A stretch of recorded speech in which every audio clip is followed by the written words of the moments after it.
জানো তো, সকাল বাজে এই 6:30টার মতন। তো ঘুম থেকে উঠে সমস্ত ঘরের কাজ সেরে চলে আসলাম ছাদে একটু সময় কাটানোর জন্য। আর ছাদে আসার সঙ্গে সঙ্গে মনটা ভরে গেছে, চারিদিকে শুধু কোকিল ডাকছে, পাখির ডাক। আর ছাদে কি বলতো, এত শান্ত পরিবেশ আর হচ্ছে হালকা হালকা হাওয়া, ভীষণই ভালো লাগছে। তো জানো তো, একদিন মাঠে গিয়েছিলাম, মাঠে গিয়ে এই ফুল গাছগুলো দেখতে পেয়ে এনেছিলাম আর কি, 4টে এনেছিলাম। তার মধ্যে 2টো বেঁচেছে, 2টো মারা গেছে। ওই টবের মধ্যেই আমি আবার লঙ্কা গাছ বসিয়ে দিয়েছি। আর তোমরা হয়তো আমার ব্যাকগ্রাউন্ড সাউন্ডে শুনতে পাবে বিভিন্ন পাখির ডাক, সব কিছুই। তো এটা কিন্তু আমি কোথাও থেকে নিইনি, এটা একদম প্রকৃতির পাখির ডাক যাকে বলে। তো দেখো, প্রত্যেকদিন সকালবেলাটা আমার একটা অভ্যেস, নিত্যদিনের অভ্যেস যাকে বলে, এদের সঙ্গে কিছুটা সময় কাটানো। যেন তো এই গাছটাকে ভেবেছিলাম আমি বাঁচাতেই পারবো না, আর এখন দেখো এত সুন্দর পাতা আর ফুলে ফলে পুরো ভরে গেছে, এতটা ভালো লাগে। আর আগ গাছগুলো বেশ সুন্দর আর দেখার মতন হয়েছে। আর ডালিম গাছ জানো তো, একটা ডালিমও হয়েছে, আবার একটা ফুলও এসেছে। কিন্তু যা হনুমানের অত্যাচার, তোমাদেরকে কি বলবো। আর হনুমানের ভয়ে ভয়ে সবসময় আমাকে থাকতে হয়, কখন যেন আমার প্রিয় গাছগুলোকে নষ্ট করে দেয় তার জন্য। তো উচ্ছে গাছও লাগিয়েছিলাম, উচ্ছে হয়েছিল। আমার সবচাইতে বেশি ভালো লাগছিল কি বলতো, যে ছাদে আর কি, ছাদ বাগানে কচু গাছ লাগিয়ে লতি খাওয়াটা। এত সুন্দর লতি হয়েছে আর গাছগুলো এতটা সুন্দর হয়েছে, তোমাদেরকে কি বলবো। আর দেখো, 6:30টার সময় বাইরের পরিবেশটা কতটা শান্ত, আর বিশেষ করে পাখিদের কিচির মিচির ডাক এতটা সুন্দর লাগছিল। তো ভাবছিলাম কি বলতো, লতিগুলো আজকে তুলে নেব। তারপর আজকে ভাবলাম যেহেতু, না থাক, আজকে আর তুলবো না, অন্য একদিন তুলবো।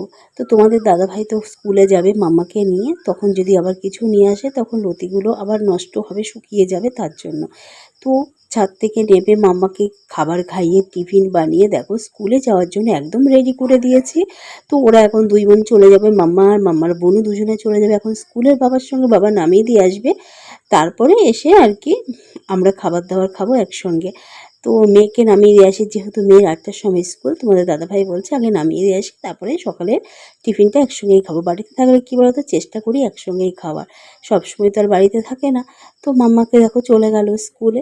তো আজকে দুপুরে রান্নাটা একটু তাড়াতাড়ি সেরে নেওয়া, সকালে খেয়েছিলাম আজকে রুটি আর তরকারি, সেটা তোমাদের সঙ্গে শেয়ার করা হলো না। তো তোমাদের দাদাভাই আসার সময় দেখো চিকেন নিয়ে এসেছিলো, কারণ মাম্মা বলছিল আজকে চিকেন খাবে ওর বাবাকে যাওয়ার সময়। তো চিকেনটা নিয়ে এসেছিলো, তো চিকেনটা আমি দেখো রান্না করে নিচ্ছি। আর যা গরম পড়েছে, তার জন্য ভাবলাম একটু তাড়াতাড়ি করে রান্নাবান্না সেরে নিই, একটু রান্নাবান্না সেরে দেখো একদমই ফ্রি হয়ে যাব। আর এখানে আজকে বানিয়েছি হচ্ছে আলু ভাজা আর মাংস, আর কিছুই করিনি। গরমে আর মাংস হলে জানো তো কিছুই খেতে চায় না তার জন্য। আর দেখো, আমার এখানে ভীষণ শখ জানো তো গাছ লাগানো। আর এখানে দেখো আমি পুদিনা পাতা, তারপরে হচ্ছে থানকুনি পাতা, আর এটা তো মানি প্ল্যান্ট, তোমরা সবাই জানো। তো দেখো আমার মাংসটা প্রায় আমার কষানো হয়ে গেছে, আলু ভাজাটাও হয়ে এসছে। আর সঙ্গে ভাবছি একটু আমের চাটনি বানাবো। আর গরমের মধ্যে কি বলতো, শেষ পাতে একটু চাটনি হলে না দারুণ লাগে, তাই না বলো? আমার ঘরে কিন্তু সবসময় আচার থাকে, তবুও একটু চাটনি হলে কিন্তু বেশ হয়, মন্দ হয় না, সঙ্গে একটু মোচমোচে পাঁপড় ভাজা। তো দেখো বেসিন অনেকগুলো থালা বাসন জমে গেছে, তো ভাবছি রান্না করতে করতে এগুলো একদম ধুয়ে নেবো, আর রান্নাঘরটাও গুছিয়ে নেবো। পুরো এলোমেলো হয়ে রয়েছে দেখো। আর হচ্ছে মাম্মা আসলে হতেই চায় না, মাম্মা আসলে তো স্কুলের কত গল্প, কত কিছু, সব কিছু শুনতে হবে।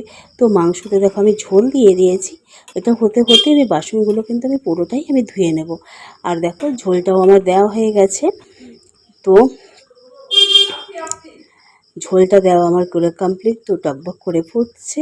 আর কালারটাও কিন্তু খুব সুন্দর এসেছে। আর মাম্মাও দেখো এদিকে দেখো স্কুল থেকে চলে এসেছে, আর মাম্মাকে দেখো আমি ফল কেটে দিয়েছি। আর মাম্মা একটা ঘড়ির প্যাকেট পেয়েছে, ওটা দিয়ে ল্যাপটপ বানিয়েছে, খেলছিল।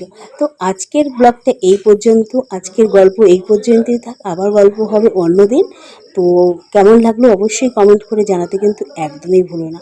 তো সবাইকে টাটা, সবাই খুব ভালো থেকো, সুস্থ থেকো। আর মাম্মা খেয়ে নিক, তারপরে মাম্মাকে স্নান করে দেবো। টাটা।